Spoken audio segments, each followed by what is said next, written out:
News India 27 नव्या पिढीचं नवं माध्यम। दिनांक 23 ते 26 जानेवारी 2025 दरम्यान महाराष्ट्र विरुद्ध बडोदा हा 4 दिवसीय रणजी ट्रॉफी सामना नाशिकच्या हुतात्मा अनंत काणेरे मैदान गोल क्लब येथे होणार आहे। नुकतेच नूतनीकरण झालेल्या हुतात्मा अनंत काणेरे मैदान गोल क्लबच्या लॉन्सवर बसून प्रेक्षकांना आता मॅचचा आनंद घेता येणार आहे।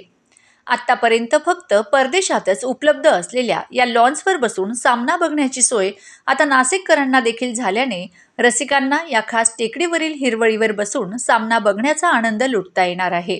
23 जानेवारीपासून महाराष्ट्र विरुद्ध बडोदा हा रणजी सामना नाशिक येथे खेळवला जात आहे। आपण जर बघितलं असेल तर नाशिकमध्ये 2005 पासून 10 सामन्यांचं यशस्वी आयोजन रणजी ट्रॉफीचं या ठिकाणी झालेलं आहे। या ठिकाणी बऱ्यापैकी क्रिकेट प्रेमी हा सामना बघण्यासाठी येत असतात। त्याच्यामुळे त्यांची आसन व्यवस्था असेल, पॅव्हेलियन बिल्डिंग असेल, या ठिकाणी नुकतीच आपण जर बघितली असेल तर एक सुंदर अशी पॅव्हेलियन बिल्डिंग या ठिकाणी तयार झालेली आहे।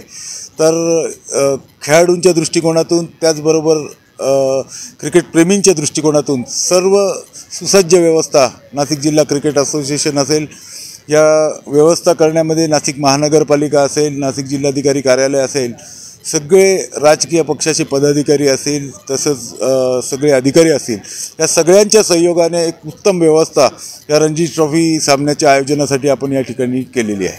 त्याचबरोबर दोन्ही संघांसाठी अद्यावत ड्रेसिंग रूम व उत्तम पॅव्हेलियन हॉलची सुविधा उपलब्ध करण्यात आली आहे।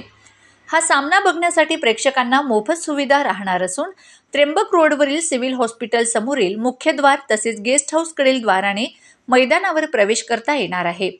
पार्किंगसाठी इतक्या मैदानाचा वापर प्रेक्षकांना करता येणार आहे। या सामन्यांचं आयोजन सुद्धा अतिशय महत्त्वाचं असतं। या सामन्याचं यशस्वी आयोजक म्हणून आम्ही जी व्यवस्था करायची ती तर आम्ही करूच, पण सगळ्या क्रिकेट प्रेमींनी, सगळ्या प्रेक्षकांनी जास्तीत जास्त या सामन्याला उपस्थित राहून या सामन्याची यशस्वीता जी आहे ती मोठ्या प्रमाणावर याच्यात जर तुम्ही लोक सहभागी झाले तर नक्कीच आपल्याला याही पुढचे सामने जे आहे दिलीप ट्रॉफी किंवा त्याहून जास्त सामने आपल्याला नाशिकला मिळू शकतील। 23 जानेवारीपासून नियोजित सामन्यात भारतीय संघातील आंतरराष्ट्रीय क्रिकेटपटू, महाराष्ट्राचा कर्णधार सलामीवीर ऋतुराज गायकवाड, बडोदा संघाचा कर्णधार कुणाल पांड्या हे नामवंत खेळाडू खेळण्याची दाट शक्यता आहे।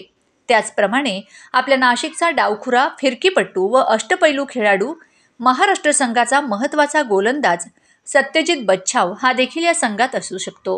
आता 21 तारखेला महाराष्ट्र आणि बडोदा दोन्हींची संघ नाशिक येथे त्यांचं आगमन होईल। मेरियट या हॉटेलमध्ये यांची राहण्याची व्यवस्था केलेली आहे आणि मला असं वाटतं का 22 तारखेला दोन्ही संघ हे या मैदानावर येऊन सराव करतील आणि 23ला या सामन्याची सुरुवात होईल।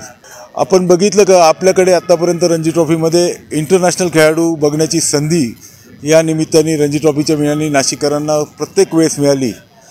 आत्ता औपचारिक घोषणा मला या ठिकाणी करता येणार नाही, कारण का दोन्ही संघाचे संघ या सामन्यासाठीचे जाहीर झालेले नाही।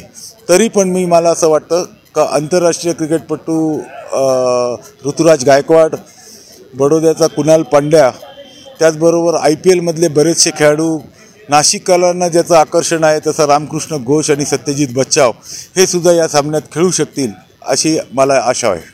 नाशिक जिल्हा संघटनेचे चेअरमन धनपाल विनोद शहा यांच्या नेतृत्वाखाली सेक्रेटरी समीर रक्टे, जिल्हा क्रिकेट संघटनेचे पदाधिकारी, सदस्य व सर्व संबंधितांना गेल्या जवळपास 20 वर्षातील यापूर्वीच्या 10 रणजी ट्रॉफी सामन्यांच्या दिमागदार व यशस्वी आयोजनाचा उत्तम अनुभव आहे।